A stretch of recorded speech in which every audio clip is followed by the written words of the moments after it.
रूपगढ़ गाँव में चिंटू नाम एक छोट पिला रहुला।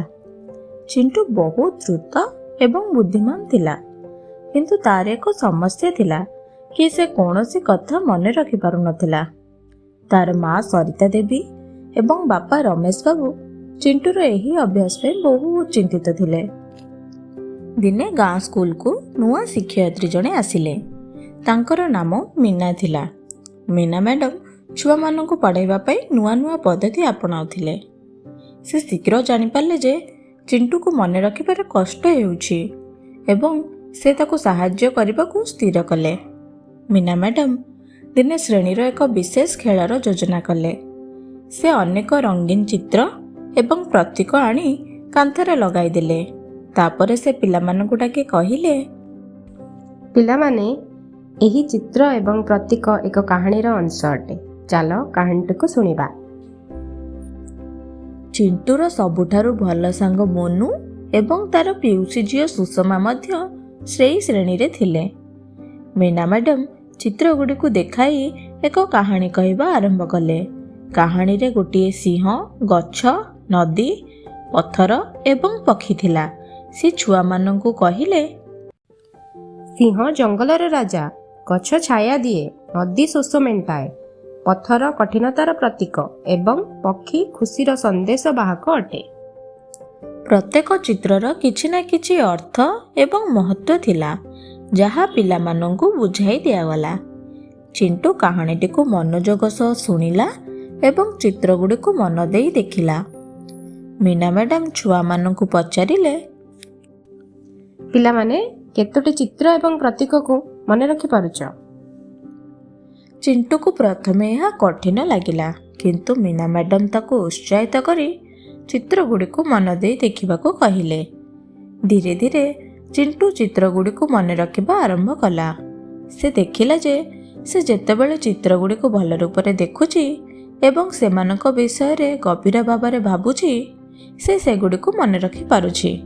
मीना मैडम कहिले, प्रतीक एवं चित्र को देखि जिनस गुड़िक मन रखा सहज होता है एवं यह दृश्य स्मृति कहुए। गोटे दिन मीना मैडम गोटे परीक्षा नेले। से कांथरू चित्र गुड़िक काढ़ी पिलामानकु पचारिले, पिलामाने एबे एई सब चित्र गुड़िक ठीक भाव में सजाओ। चिंटू मोनू एवं सुषमा सह मिसी एही चित्र गुड़िक ठीक अनुक्रम रे सजाइला। मीना मैडम चिंटूर प्रशंसा करी कहिले, बहुत बढ़िया चिंटू, तुमे तुम मन एवं आखिर सहयोग रे एक गुरुत्वपूर्ण कौशल विकसित करुछ। चिंटू कहिला, धन्यवाद मैडम, एबे मते जिनिस गुडी को मन रखिबारे अधिक समस्या हेउ नाही। चिंटू शिखिला जे कौनसी कथा को मन रखिबा एते भी कठिन नुहे, जदि आमे से सब को भल भाबरे देखू एवं भाबू। चिंटू एहा मध्य शिखिला जे प्रत्येक प्रतीक एवं चित्रर एक विशेष अर्थ थाए, जहाकू बुझिबा द्वारा आमे आम स्मृति को शक्तिशाली करि परिबा। दिने स्कूल रे गोटे विज्ञान मेला आयोजित हैला। मेला रे बहुत प्रकार प्रोजेक्ट रो प्रदर्शन होइथिला। से गुड़िकरे बहु चित्र एवं प्रतीक जड़ित थिला। चिंटू तार बंधु मानक सह मिसी गोटे प्रोजेक्ट तैयारी करिथिला। सेमाने गछर जीवन चक्र को चित्र एवं प्रतीक माध्यम रे बुझाइबार निष्पत्ति कले। चिंटू तार दृश्य स्मृतिर उपयोग करी एही प्रोजेक्ट को सुंदर भाବରେ प्रस्तुत कला। से चित्र माध्यम रे गछर जीवन चक्रर प्रत्येक पर्याय को मन रखी सहजरे बुझाई देला। ताहार वर्णना एते आकर्षणीय थिला जे समस्त शिक्षक एवं छात्र माने तार बहुत प्रशंसा कले। एबे चिंटू तार दृश्य स्मृतिर उपयोग करी नुआ किछि मन रखिबारे निपुण होई गला। तार एही नुआ कला तार पाठ पढ़ारे सुधार आनिबा सह बंधु मानकु मध्य एही उपाय शिखाइबारे सहाय्य कला।